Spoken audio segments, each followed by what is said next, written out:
The night before the birthday, he told me not to come, and that's when I realized I was being erased. My father called me the night before his 60th birthday. His voice was calm, like this was normal. "Don't come tomorrow," he said. "Your stepbrother needs to be the only child there." I stood in my apartment holding the gift I made for him. It took me 3 months. It was a photo book, made by hand, with pictures from every year of his life. I called relatives, asked for old photos, paid for prints, wrote small notes under each one. I thought it would make him feel loved. I blinked like I did not hear him right. "What do you mean, don't come?" I asked. "It's your 60th birthday. I'm supposed to be there." He sighed. Not like he was sad. Like I was being difficult. "Harland feels uncomfortable when you're around," my father said. "He needs this day to bond with me. No competition." Harland was 32. He had been my stepbrother for 11 months, since my father married his other parent. 11 months. And suddenly my whole life with my father was called competition. "Dad," I said, very slowly, "I'm your child. Your actual child. I have been there every year." There was a long silence. Then he said words that made my stomach feel cold. "That's the problem," he said. "You've had 60 years with me. Harland needs a chance to catch up." I did not cry. Not yet. I felt too shocked. My hands were tight around the gift. My heart was beating like it wanted to escape. I got in my car and drove to his house. It was late, almost 10. But the lights were on. Through the window I saw people moving, hanging decorations. I saw my uncle's car in the driveway. I saw my cousin's truck too. They were already there. Without me. I walked to the door and knocked. My father's spouse, Marlon, opened it. He looked at me like he was already tired. "Maybe you should come back another time," Marlon said. He tried to close the door, but I could see inside. I could see my father in the living room. And I could see Harland beside him, holding a roll of tape and laughing like he owned the place. "Dad!" I called out. My father froze. Harland leaned close and whispered something in his ear. My father nodded. Then he walked to the door, but he did not invite me in. He stayed in the doorway, like I was a stranger. "We talked about this," my father said.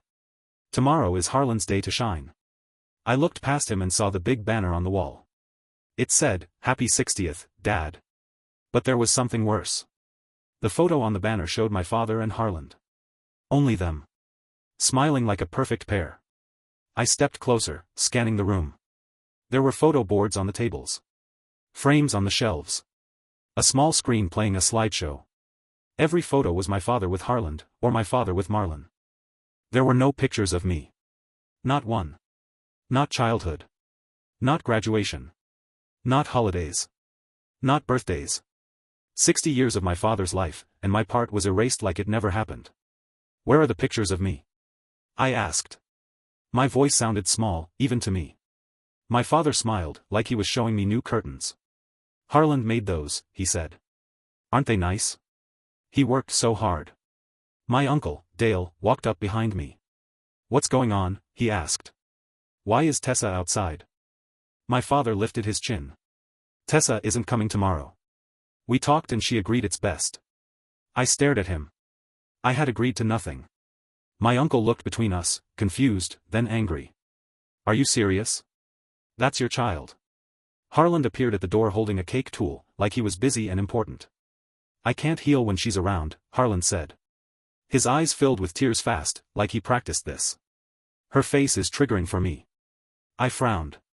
"Triggering? We didn't know each other until last year." Harland touched his chest and sniffed.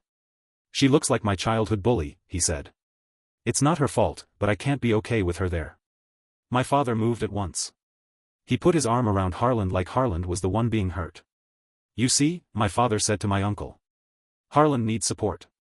Real family support." My uncle let out a short laugh, but it was sharp, not funny. "You've lost your mind. Tessa is your real family." My father's face changed. His eyes got hard. "Marlon and Harland are my family now," he said. "My chosen family. Some bonds are stronger than blood."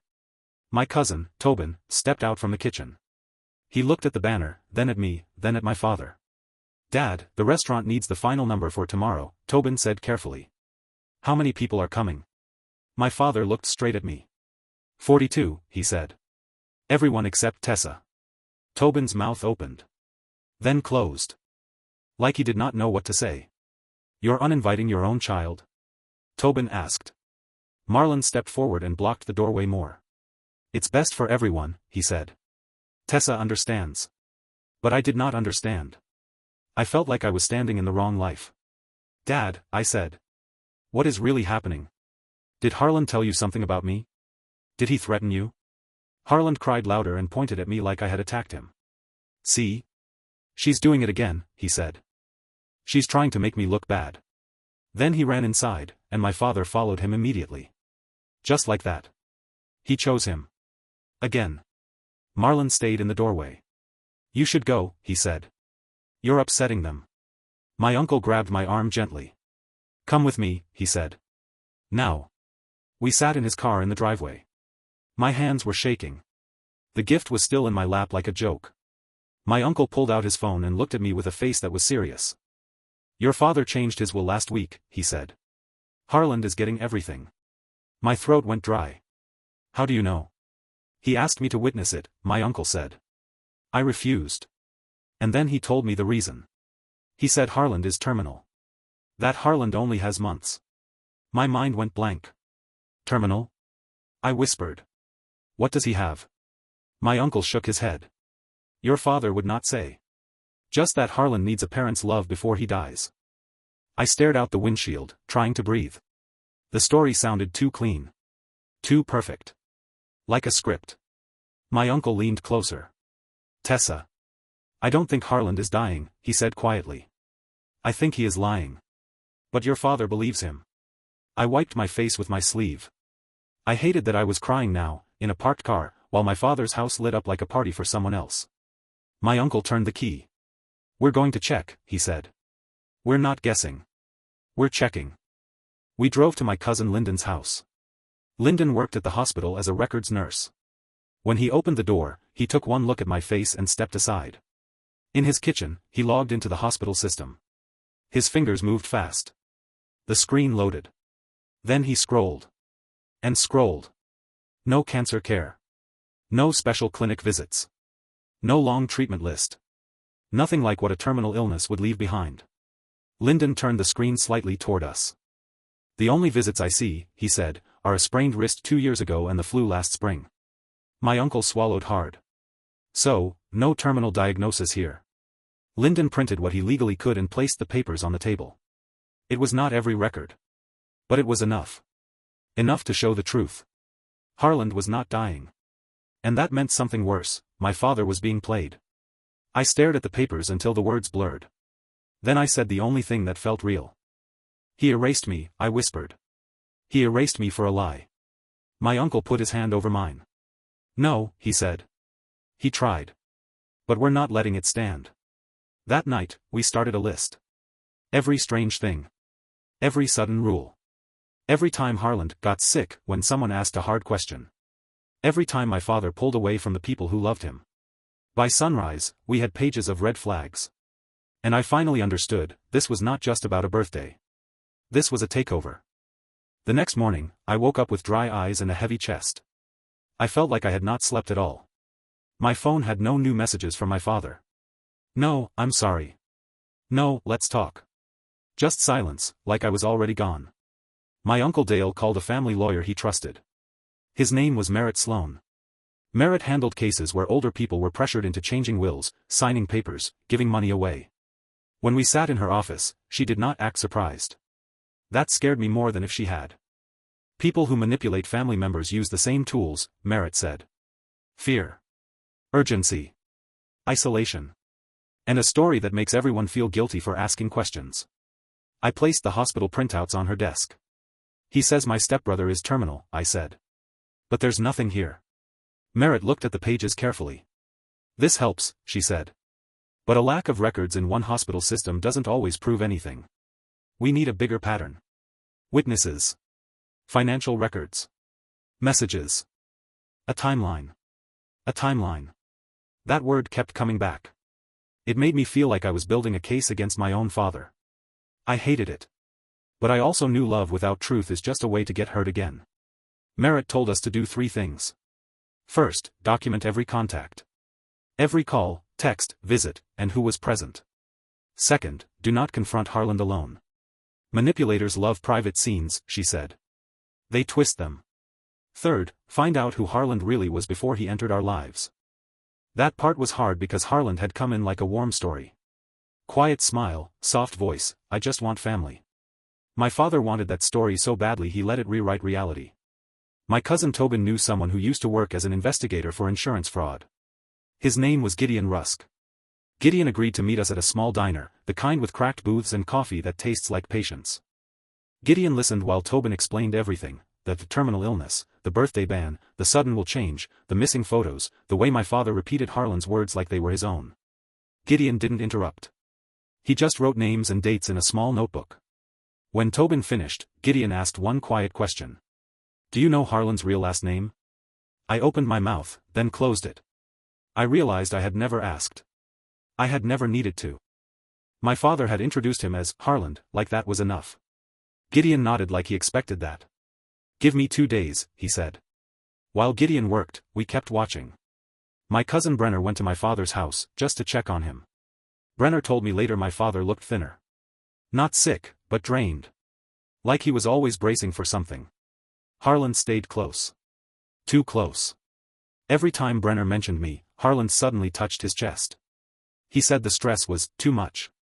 He talked about his symptoms, but never about treatment, never about doctors' names, never about a plan. It was all fog and drama. My father's spouse, Marlon, hovered in the background like a person who wanted to speak but didn't know how. Brenner said Marlon's hands shook when Harland left the room to get water. That detail stuck to me. Shaking hands. People don't shake like that because they are proud. They shake because they are afraid. 2 days later Gideon called. His voice was low. I found something, he said. A pattern. He met us at my uncle's house and laid out what he had. Harland had a history of moving cities fast. Short jobs. Odd gaps. Different addresses that didn't match his stories. Gideon found a name connected to an old workplace complaint, Harland Voss. Then Gideon slid his phone across the table and showed us a local news clip from years ago. A workplace fundraiser scam. A young man who claimed he needed money for treatment. Co-workers raised thousands. Later, they learned the illness was never real. He disappeared before police could press charges. The photo in the old clip was grainy, but the eyes were the same. My stomach turned. He did this before, I whispered. Yes, Gideon said. And he didn't do it once. He did it more than once. People in different places told similar stories. My Uncle Dale rubbed his forehead. So my brother, your father, is being used. And isolated, Gideon said. That's the point. That night Tobin did something else. He searched social media. And he found accounts Harland had created. Posts that looked sweet on the surface. Photos of my father and Harland smiling together. Captions like, cherishing every moment with my brave dad. There were comments from strangers, so inspiring. Praying for your family. You're such a good child. And in Harland's world, I did not exist. No mention of me. No, my step-sibling. Nothing. It was like he was writing a new story in public, so anyone who questioned him would look cruel. My hands shook as I scrolled. It felt like watching someone paint over my life while I was still breathing. The next morning, something worse happened. My father's longtime advisor, Orson Hale, called my uncle. Orson had managed my father's retirement accounts for 20 years. Orson sounded worried. I can't reach him, he said. And there's unusual activity. He came to my uncle's house with statements and a stiff face. He laid the papers on the table and pointed. Withdrawals. Small at first. Then bigger. Transfers into a new joint account opened in Harland's name with my father. Money moving out and not coming back. Orson looked at us. This is not him, he said. This is theft with a smile. I stared at the numbers until I felt sick. It wasn't just feelings anymore. It wasn't just the birthday. It wasn't even just the will. Harland was draining my father's life. Orson said the bank could freeze accounts if we filed the right reports. Merritt Sloan said we now had enough to ask a court for emergency protection. But Merritt also warned us, if we move too openly, Harland may run. And if Harland runs, your father may still defend him, because admitting the truth will hurt too much. So we needed one clean moment. One moment where my father could see the truth with his own eyes. That's when my Uncle Dale called the neighbors, an older couple who had known my father for decades. Their names were Warren and Nola. They agreed to help. The plan was simple. Nola would invite my father over for coffee the next morning. Just old friends. Just a short visit. Harland usually left on Wednesday mornings for appointments. Marlon confirmed he actually went to the bank. We would have 1 hour. 1 hour to save my father from a story that was eating him alive. That night I sat on my bed and held the handmade photo book. The gift that started all this. I opened it to the first page. A photo of my father holding me as a baby. His face was young, proud, happy. I pressed my palm against the paper and whispered, "Please come back to me." The next morning felt unreal. I kept checking the clock like time itself might betray us. At 9:40, Uncle Dale's phone buzzed. A short message from Nola. He's on his way. Alone. My hands started shaking. This was it. If this failed, I didn't know what came next. We sat in Nola and Warren's living room, the curtains half open, sunlight cutting across the floor. It smelled like coffee and old books. Safe. Familiar. The kind of place my father had trusted for decades. At 9:52, the front door opened. My father stepped inside, smiling at first. Then he saw me. The smile vanished. "What is this?" he asked, already stepping back. Nola touched his arm gently. "Just sit for 10 minutes, she said. Please." He looked at the door like he might run. Warren stood nearby, not blocking him, just present. My father's shoulders slumped. He sat down. I didn't accuse him. I didn't raise my voice. I told him I loved him. That I was scared. That I wasn't angry, even though I was hurt more than I'd ever been. Uncle Dale opened the folder. He didn't rush. He didn't dramatize. He laid things out slowly, one by one, like pieces of a puzzle. Hospital records. No treatment. No diagnosis. No history. Bank statements. Transfers into Harland's accounts. Social media posts where Harland called my father Dad and erased everyone else. Statements from other people Harland had done this to before. My father shook his head again and again. "No. No. You're wrong. He's sick. I've seen him collapse. I've held him while he cried." Dale nodded. "That's how it works." My father's voice broke. "Why would someone lie about that?" I answered quietly. "Because it works." Then something changed. My father's phone started buzzing. Once. Twice. Again. He ignored it at first. Then he pulled it out and looked. His face drained of color. I saw the screen from across the room. Message after message from Harland. "Where are you? You didn't tell me you were leaving. This stress is bad for me. You know that. If something happens, it's on you." My father's hand shook. Then the tone changed. "Are you with him? I told you not to talk to him. You're choosing wrong again." I watched my father read those words.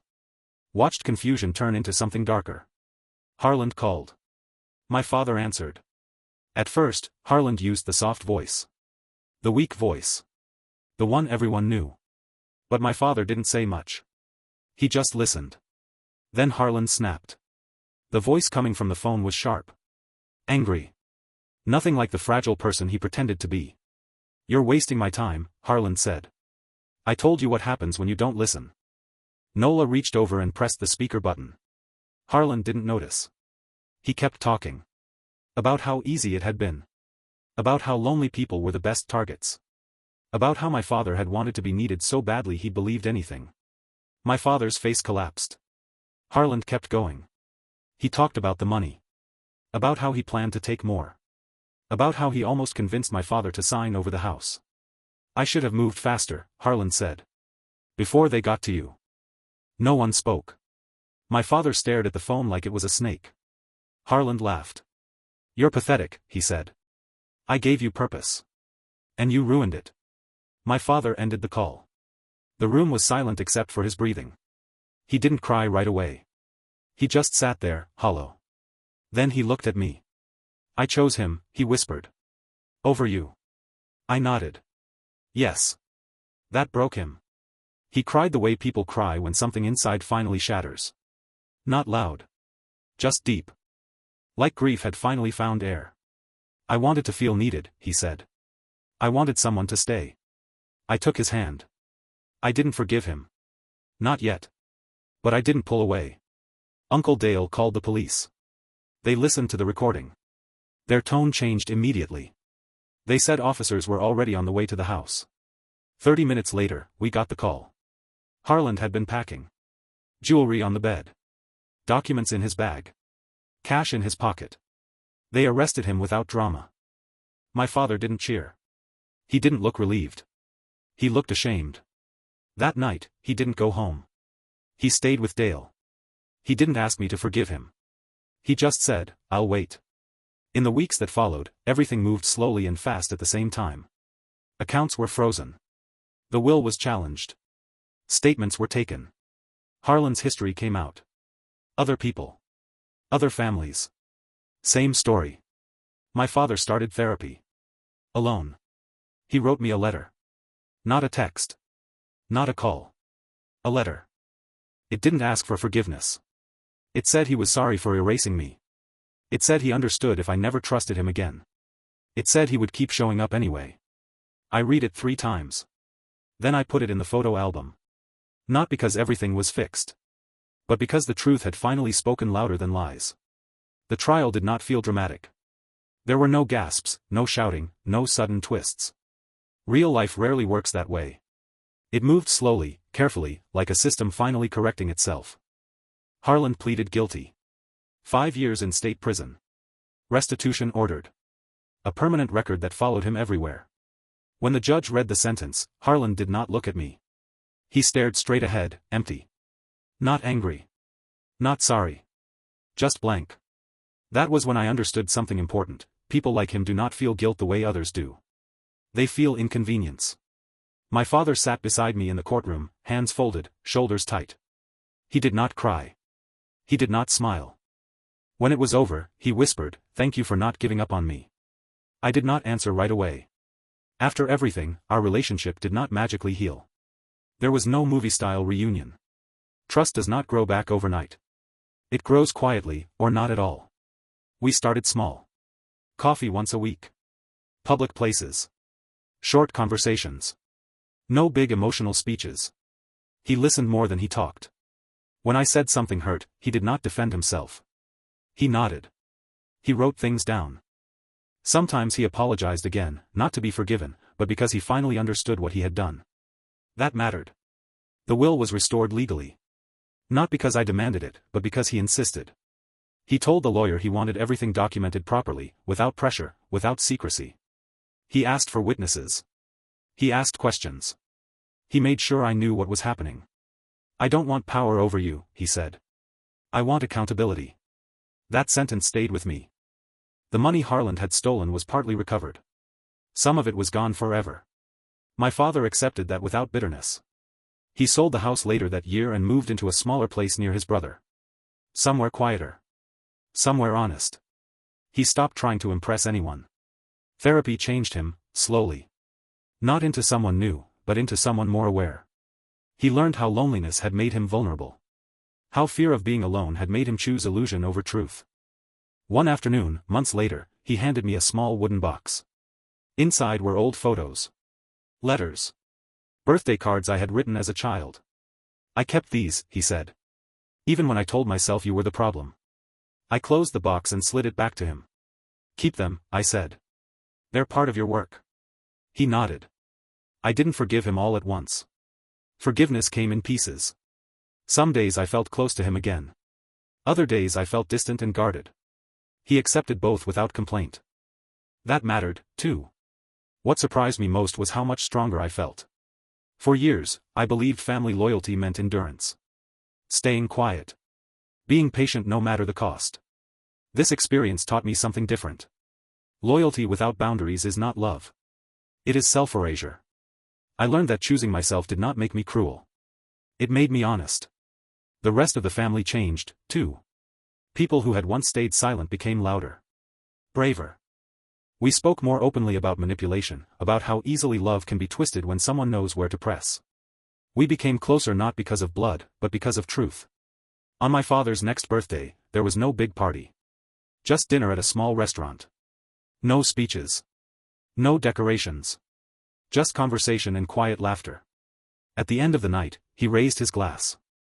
I lost a lot, he said. But I didn't lose everything. He looked at me. Not expectantly. Not desperately. Just honestly. That was enough. I still carry scars from that year. I still hesitate when someone suddenly asks for too much. I still trust slowly. But I trust myself now. I know the difference between love and control. Between need and manipulation. Between guilt and responsibility. Harlan tried to erase me. Instead, he exposed the truth. And the truth gave me something better than revenge. It gave me clarity. It gave me my voice. And it gave me a future where no one gets to replace me again. Thank you for watching the video. Don't forget to like and subscribe to the channel. Have a nice day.